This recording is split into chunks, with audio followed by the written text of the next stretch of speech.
My top book is from 2019 and it's making thousands of dollars in profit every single month.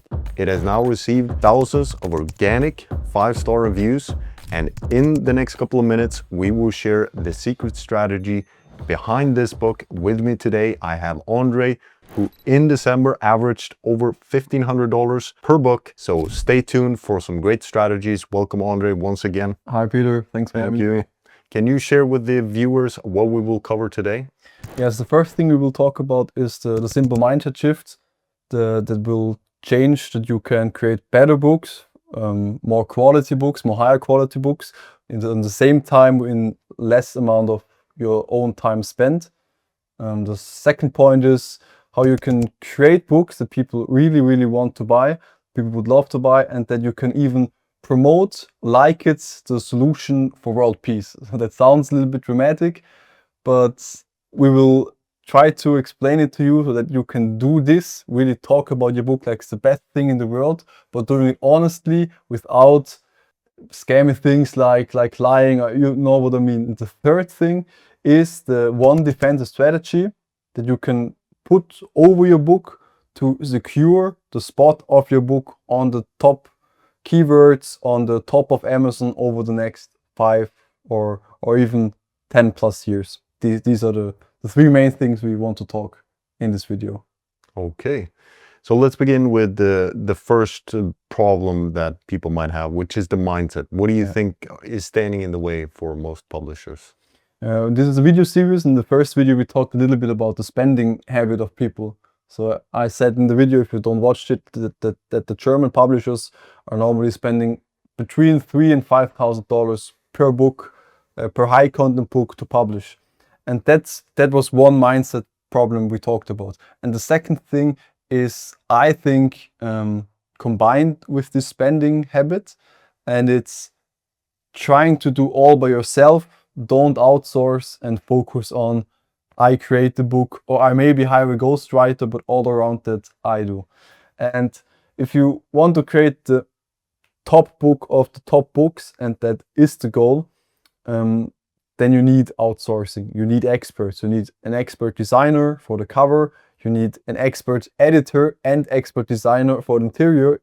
It depends what type of books you do. If you, for example, do a travel guide, you need an editor that is an expert in designing at the same time, because the book isn't a plain text with little headlines, but it's like art in some way. It has, I don't know, up to 4 images per page. It's very detailed, formatted, so it's a lot of work to do, for example, a travel guide. Other books, of course, if it's plain text, if it's a normal high content book, they're normally just plain text with headlines and stuff like that, maybe a few images, then you just need a good editor who can format it nice, and of course a ghostwriter.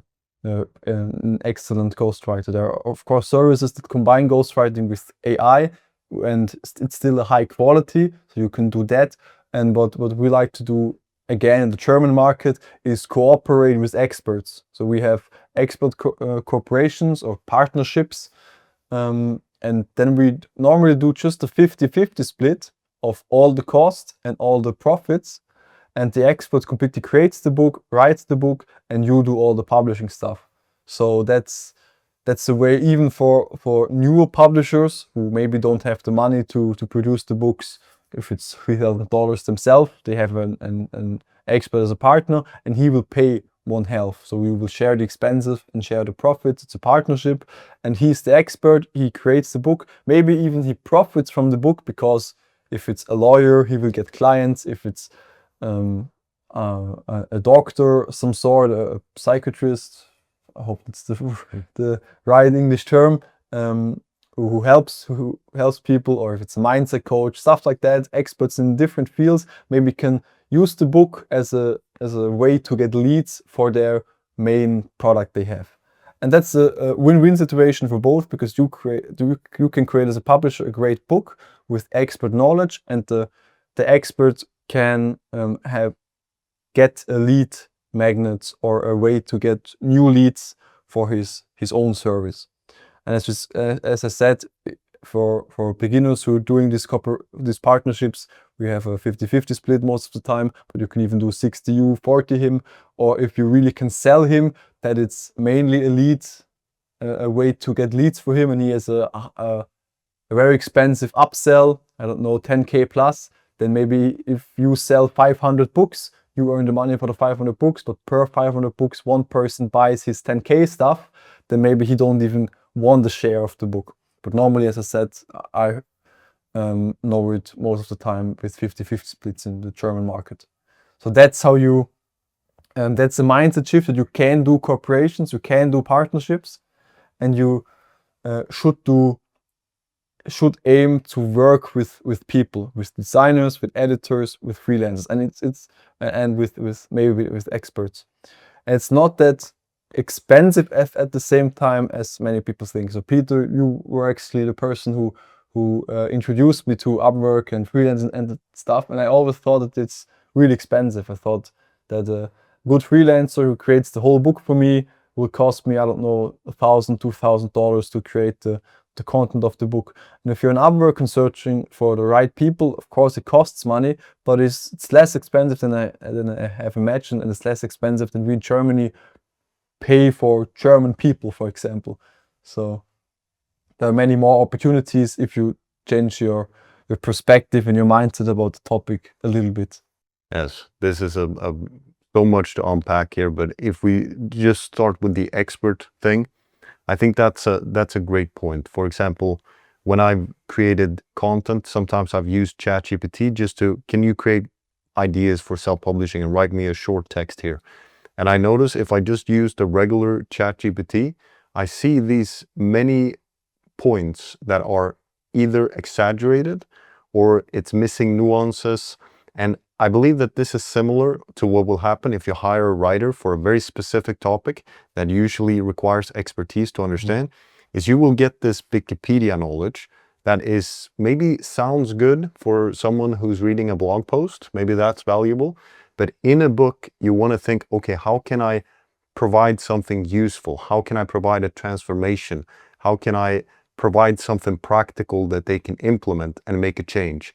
And I think that that is one thing that might be lacking if you're simply using ChatGPT, or if you're simply using these ghostwriters from maybe writing companies, etc., is that you will not have this feeling. And the advanced people who are reading the books, because sometimes we get advanced people that buy the books, and they will especially point those things out in the reviews, that this is nothing new, it's nothing that I can actually benefit from.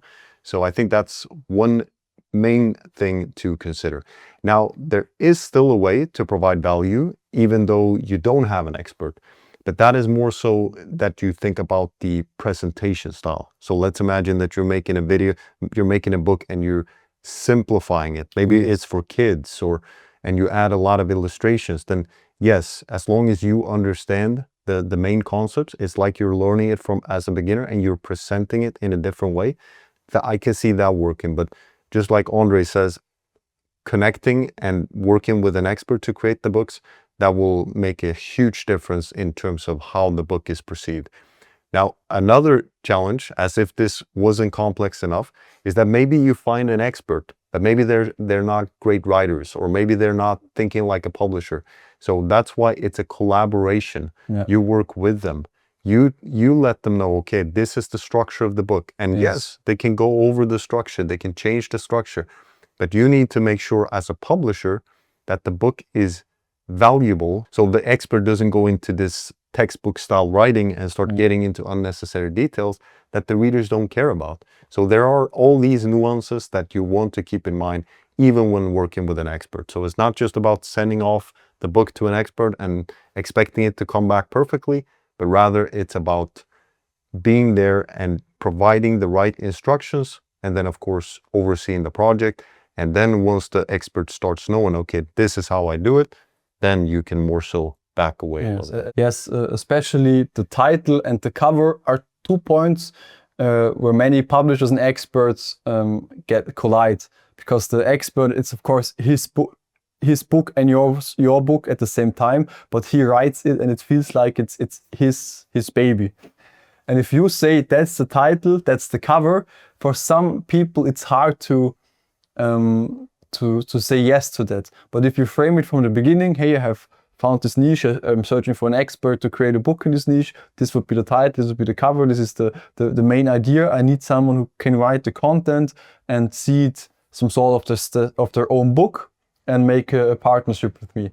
And if you frame it from the beginning like that the cover and the title is fixed, and maybe he has some good inputs because he knows his stuff, and he can add to your positioning, he can add to your concept, but you don't want to let him decide what the title and the cover looks like, because you're the publisher, you're the expert in marketing, in copywriting, in presenting your book. And if he has good input, perfect. If you don't have great input, then just say, hey, I know my stuff. If you would do it like you explained it, it probably won't sell at all. So let's find a compromise. And that's the cover, that's the title. These points are important, and you can do then your content around that, and we will together find out a way that the readers that will buy the book will appreciate what you write, will understand what you write, and will have a great connection to you as the author and you as an expert in that field, because that's what the expert in the end wants.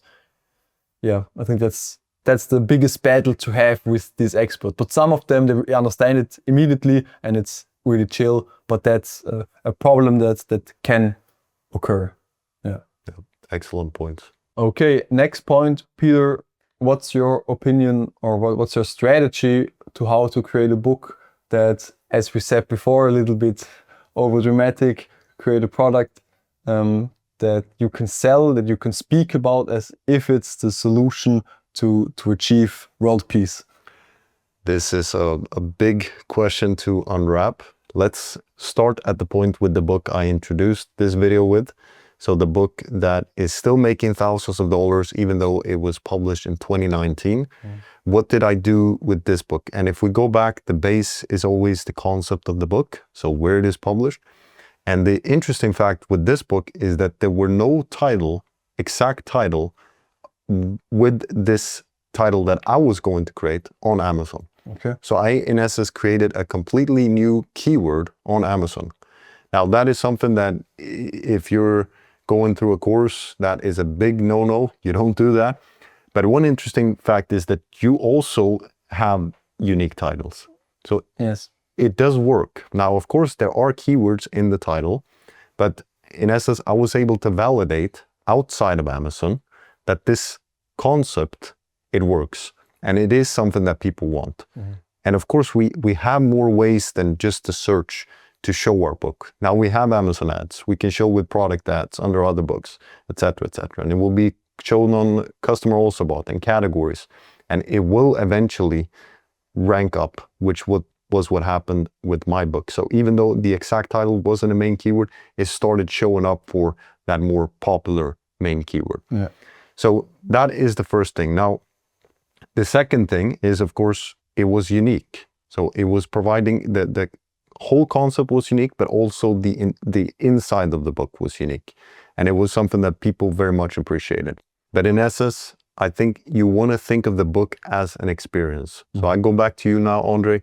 What do you think? How can we create a better experience for the reader with our book? And the important thing we need to understand, it's in the end, the reason why we want to create the best book is not to have the best product and give the customers the best experience. Of course, that's also a part of it. But we are publishers. Our main goal is to create money. If we don't earn a cent with creating great books, we wouldn't publish books. It's in the end a business, and in the end you want to earn money. And that's the reason why the creation of the book has one main goal besides giving the customer a perfect product. And the main goal is that you can speak about your book as if it's, as we said, the greatest thing in the world. Because when your book is really great, then you can tell that to the people. And that's what you want to do. Because many publishers have a great book, but don't tell anybody about it. They just say, okay, that's the book, a boring title, a boring description, boring or no A+ content, that's it. But if you have a great book, you can write the greatest description, the greatest A+ content, because you can just talk what the book is about. Because it is a great book, and then you can write great copy about the book. And that's how I actually do it. I normally write the description of the book before I create the book, so that I can really,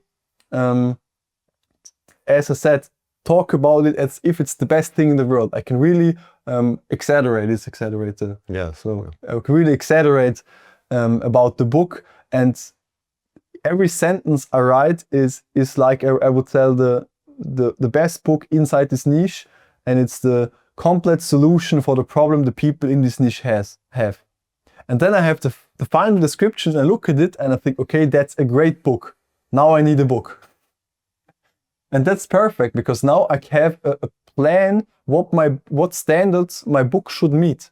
And then I can create the book. And if it then costs, as we said in the first video of the series and in the beginning of this video, then we can spend a few $1,000s to create the book, because we need it. Then will be the best book in the niche, and it not only will be the best book, but we will tell that to the people, and the people will understand it, at least if we can communicate it. But yeah, if you know a little bit of copywriting and you have a great book, you can that do really well.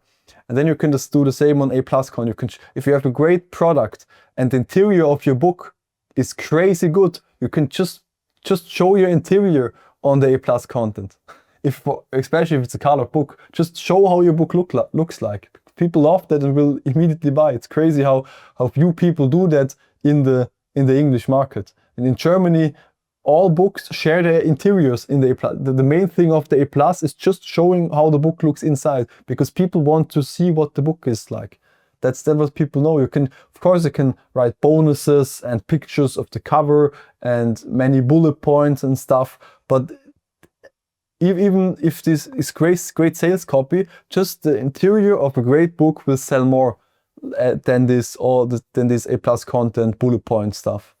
At least in the German market, where I have the most experience with the A+ content. But it's, yeah.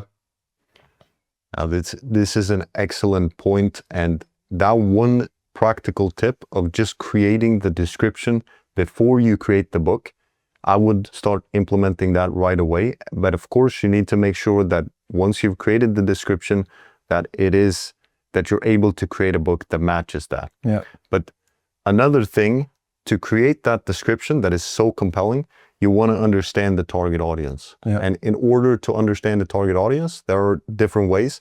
The easiest thing is, of course, if you're a part of the target audience, if you know exactly what problems, what challenges, what obstacles, and what results they want, then that is, of course, a big benefit for you as you're creating it. But inside DP and inside the Express course we just recorded 4 days ago, or a couple of days ago, we also shared the certain prompts, AI prompts, to let you get to the core of the desires of the target audience. So I think that's using AI can also be a very beneficial in understanding what it is that they actually want. Another practical tip that you can take and implement is look at a developed niche, and then for the book that you are aiming to publish, you can see, okay, this is the standard for the developed niche, but this is the standard for the current books in the niche that I'm aiming to publish in. So what you do is you study this developed niche, and then you think, okay, how can I take this niche that is down here and bring it up here? Because then you're creating this amount of value in a new niche and in the marketplace. And when new readers see your book up here, they will compare it to these books down here, and they will see that, okay, this is the obvious choice. Yeah. So I think that's another practical tip that you can take. So let's say it's gardening here, it's a developed niche, and then you have raised bed gardening, it's down here. And of course, we study gardening and we see, okay, this is how they do it, this is how the covers look, maybe it's multiple images, maybe it's this shown in the A+ content.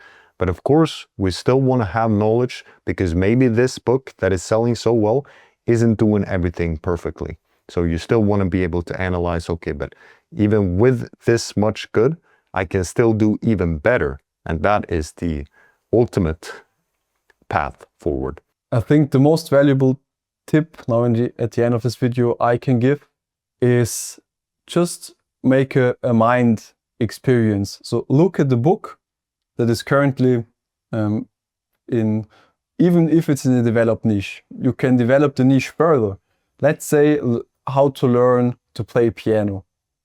In the how to learn to play piano book, these niches are all these instrument learning niches are very developed. You have video courses, you have apps, you have all the things that are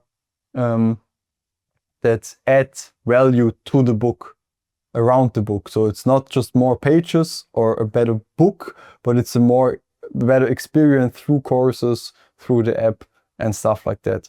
And now just make the I don't know the English word, but the mind game or think, imagine that you sell this book and you have this course, you have the app, but let's say everybody who buys this book gets a free lesson 1 hour with a piano teacher. That would be a little bit value more than the competition has. So you have developed the niche a little bit further. So if you now compare your book with, let's say it's only 30 reviews and the best book with 2,000 reviews, maybe offering 1 call with a piano teacher isn't enough to compete with this very established book with 2,000 reviews. But let's say you add a month, weekly training sessions, piano teaching sessions with a piano teacher. Maybe then the person who will read that, and your book is 30 reviews and this book is 2,000, maybe some people will now take your book because they think, okay, if I get a month, 4 piano lessons in this month, that's actually good. And go a step further. Okay, if you buy this book, you get a year of weekly piano lessons. So it's not practical, but just imagine. And if you see these 2 books, now even though this book has 30 reviews, all people who see both books will buy the books with only 30 reviews because the value is just too high. And this is an abstract example to show you a simple thing. That if the value is high enough, reviews don't matter. If the value is high enough, you can compete in any niche against any book. And you just need to find a way how you can add this value without spending extraordinary amounts of money. So if you are a piano teacher and it's your own time you would spend, you could do that to attack this niche. Of course, it's too unpractical really to offer a whole year, but it's just the example to show you that if you stack value on top of the book, you can even attack the biggest niches that are the developed niches everywhere. And if you do it like Peter said, go into undeveloped niches and do that, then you are just so far away of most of the books that even 5 years or 10 years in the future, not many publishers will caught up to you. And also if they will, they can't, there is a point people can't deliver more value. And if you do that at the beginning as the first people who is at the tip of the mountain, you can't deliver more value, then nobody can attack you if you're the first book, because you are then the book that has in 5 years 2,000 reviews. You are then the book who has all these defense mechanisms, and nobody can really attack you because they can't do things like I said, offering a whole year of free piano lessons. Maybe somebody then finds a way to offer more value, and then this person can compete with you again. But if you aim to be the best book that is uncompetitive with the most value, then it's hard. Then it's at least extremely hard for the people to find that. It's like finding gold, like in the time where all people are looking for gold in America. It's exactly that time. All people then, it's really, at the beginning it was really easy to find lots of gold, and after a few months and years it's less and less and less gold. And it's the same for all niches. Yes, these are excellent points. And going back to the book I discussed earlier, how can we make a book sell for years? And I think that is the main key, is to be the first that has that experience. So the reason this book has been selling for so long and it's been very stable is because it has these defense mechanisms. Yeah. It has over 3,000 reviews, thousands of 5-star reviews. Of course, if the reader sees that, then they compare it to the other reviews and they perhaps also look at the publication date, then they see, okay, this is the real deal. This is the original book. And in the marketing, for example, I let this book be for several years. I didn't do anything, but then I noticed that there is a competitor coming, and he's taking more and more sales. And I don't think he surpassed my book, but it was almost there. And my Amazon ads guy, he said, this is the reason why your book has started to decrease a little bit. So it's still good to go back, get some attention, or have some attention on the books. And what I did was I doubled down on the fact that this is the original book. So this is the first book on the concept. And I think after making those small tweaks, maybe you can even add, for example, if you have over 50,000 copies sold or something like that, you can add that as well. Then you're really establishing yourself, okay, this book is the real deal. And that is another defensive strategy. So since I did those small tweaks, of course, we paid more attention to the ads, etc. as well. But since then, the book has now started to regain traction. So when you have an established book, one lesson there as well is to not completely let it go, but go back, change from time to time. If you can update, maybe make some illustrations better or make the A+ content better. Or you can, for example, update the Amazon ads and maybe target new products, etc. So there are many ways, but that is for a future video. In future videos, me and Andrey, we will talk about Amazon ads, but the next one will be covering reviews. So stay tuned to that. And if you missed the previous video, that was on niche research. So if you haven't checked out the first 2 videos in the video series, then go back and look at those first. But otherwise, see you in the next one. Thank you, Andrey, once again. Thank you, Peter.